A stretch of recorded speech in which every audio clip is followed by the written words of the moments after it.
Bonsoir à tous et bienvenue à Perspective. Le synode sur la famille se poursuit cette semaine au Vatican. Notre correspondant Charles Le Bourgeois est sur place pour nous en parler, mais nous y reviendrons dans quelques instants.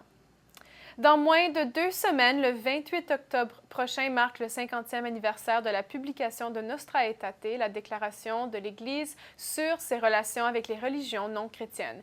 Issu du Concile Vatican II en 1965, c'est un document très court, seulement 3 pages, mais qui a un impact important encore aujourd'hui sur le dialogue interreligieux. Monseigneur Claude Champagne, archevêque d'Edmundston au Nouveau-Brunswick, a expliqué à Catholic News Service que la déclaration conciliaire pourrait contribuer à bâtir un monde de paix.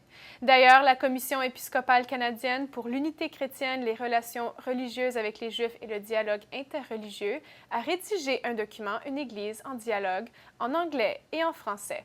Il commémore les bienfaits de Nostra Aetate et son développement depuis sa promulgation. Il donne aussi des pistes sur son application pratique dans nos communautés. Une Église en dialogue souligne les éléments communs du christianisme avec les autres religions et renforce les points positifs qui donnent vie, dit Monseigneur Champagne, et que les chrétiens peuvent apprécier.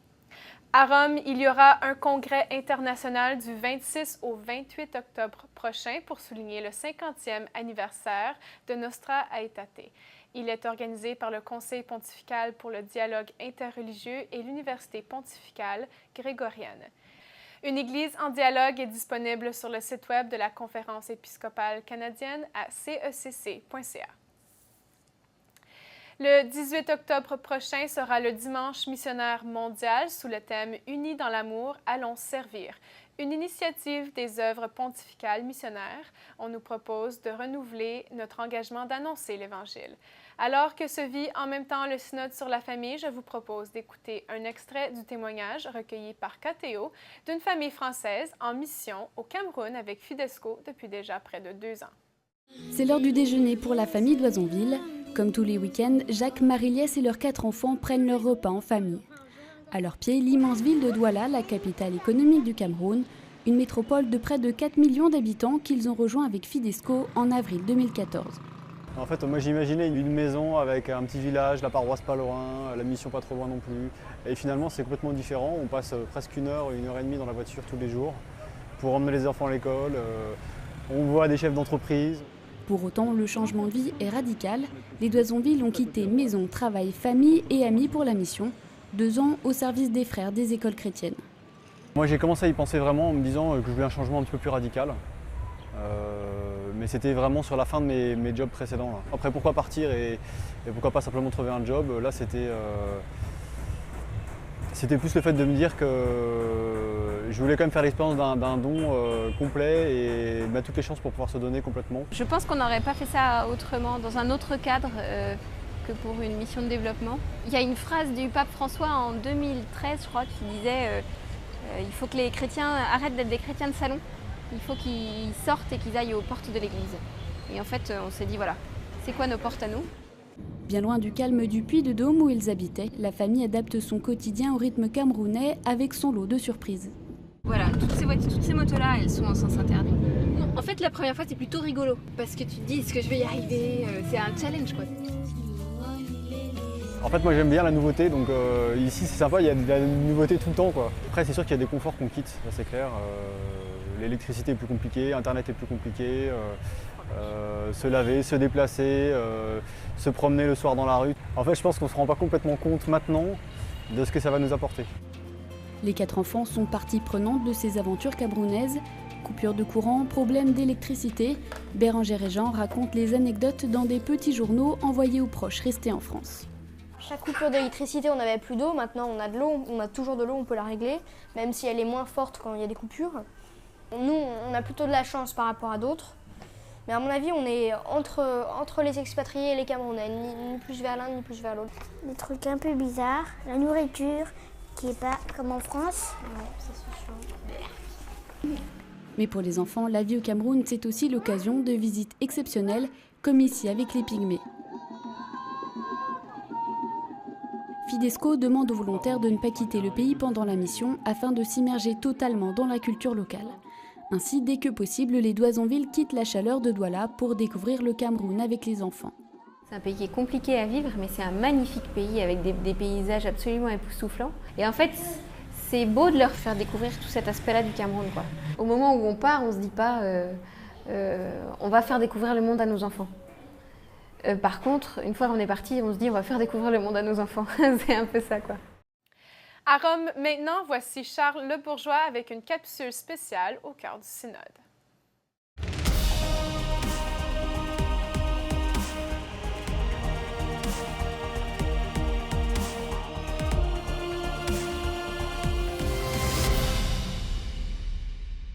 Bonsoir à tous, bienvenue au cœur du synode, très heureux de vous retrouver. Les pères synodaux poursuivent en congrégation générale leurs interventions sur la troisième partie du document de travail. C'est probablement la partie la plus sensible. Elle aborde la question des divorcés remariés, sujet délicat qui cristallise l'attention. Pour en parler, je vous propose d'écouter un extrait de la conférence de presse d'aujourd'hui. Je voudrais d'abord dire de manière générale que si ce n'est pas le seul sujet, loin de là, vous l'avez déjà entendu, il faut reconnaître que la question de l'accès au sacrement des divorcés remariés est largement revenue dans l'avalanche d'interventions de ces dernières 24 heures. Cette question est, à mon avis, particulièrement intéressante dans la mesure où elle cristallise en quelque sorte, mieux que toute autre question, les différences d'approche ou les différentes approches qui s'expriment dans cette assemblée, comme l'année dernière d'ailleurs, lors du synode extraordinaire de 2014. Entre ceux qui soulignent que le rôle de l'Église n'est pas d'adhérer à l'opinion publique ou politique, mais d'être fidèle au Seigneur, et ceux qui pensent qu'il faut accompagner les gens malgré leurs échecs, sans pour autant diluer la doctrine. Ou encore ceux qui appellent à la prudence et mettent en garde contre des solutions rapides qui risquent d'ajouter à la confusion générale et de semer le trouble entre les fidèles. Entre les deux, plusieurs soulignent que le but n'est pas d'accorder un accès indiscriminé à l'Eucharistie, mais de proposer une approche personnalisée sous la conduite des évêques diocésains. Et puisqu'on parle précisément des divorcés remariés, je vous propose d'écouter la réflexion de Monseigneur Vesco. Il est lui-même engagé en faveur de leur cause. On l'écoute.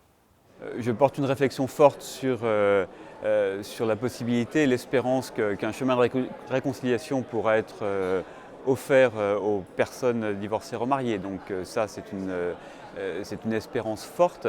Mais par-delà cette question, je porte surtout l'espérance que l'Église puisse annoncer la bonne nouvelle de la famille, annoncer une parole d'espérance, non seulement pour les familles catholiques qui ont réussi, mais pour toutes les familles et toutes les familles humaines. Est-ce que vous pouvez nous expliquer votre engagement au service de cette cause des divorcés remariés ? Il est clair que pour moi, le mariage est la plus belle des aventures humaines, c'est aussi la plus périlleuse. Alors on pourra faire tout ce que l'on veut, préparer mieux les futurs époux.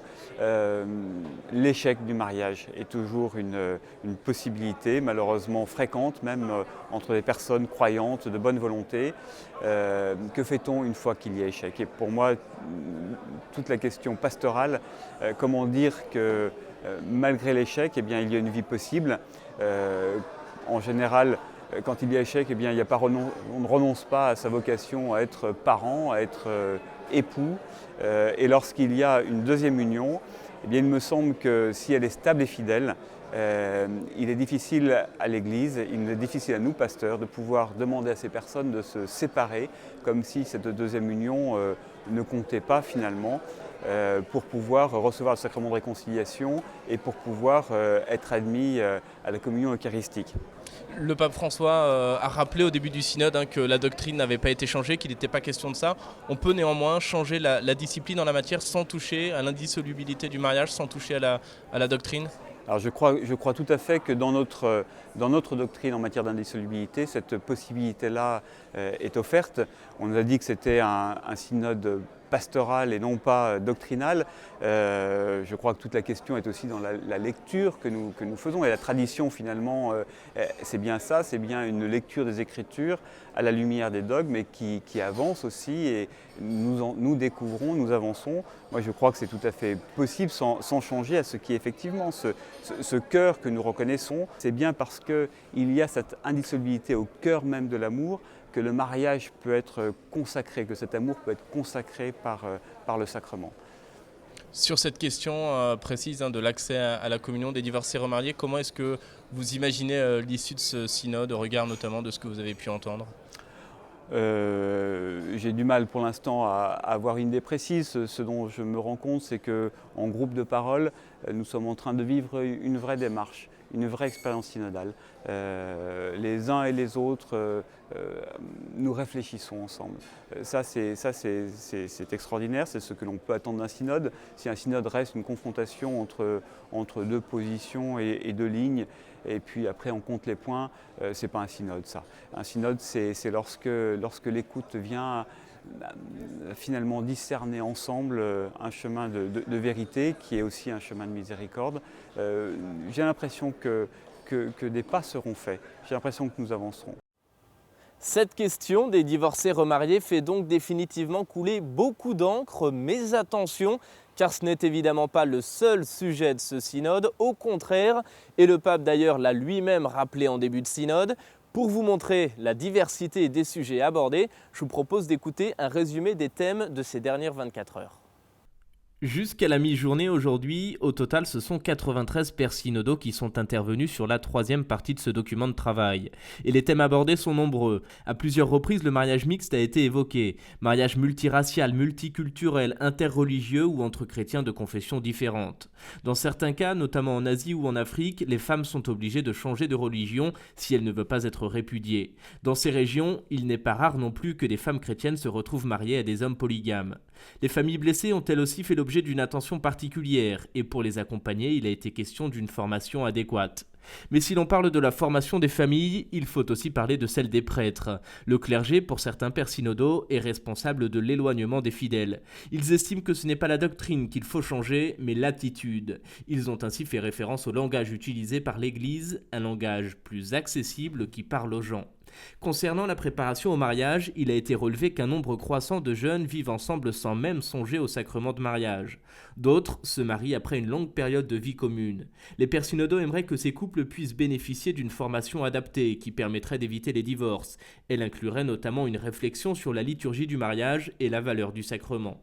Il est important, pensent les intervenants, que les fiancés fassent l'objet d'un accompagnement constant pour qu'ils soient véritablement matures avant de dire oui. Aussi, une attention particulière devra être portée à leur foi, car la foi est un motif d'annulation de mariage. Les pères synodaux ont également évoqué ce qu'ils appellent la colonisation idéologique, quand par exemple certains États financent des méthodes contraceptives aux pays en développement. Ils ont parlé de ces pays où l'on tente de redéfinir le mariage à travers de nouvelles législations permettant le mariage homosexuel. Ils ont ainsi rappelé le droit des enfants à avoir un père et une mère et se sont prononcés contre les utérus à louer et contre la traite des êtres humains. Il a été question de la souffrance des couples sans enfants qu'il faut accompagner et des couples qui ont recours à l'adoption, qui n'enlèvent rien à la parentalité, mais qui au contraire ajoutent de la gratuité. Enfin, plusieurs interventions témoignent de l'importance du sourire chez les prêtres, et à cet égard, le sourire du pape est un bel enseignement. Voilà, c'est la fin de cette émission. Demain, les pères synodaux resteront en congrégation générale. Nous en parlerons comme d'habitude. Merci de votre fidélité. Je vous souhaite à tous une excellente soirée.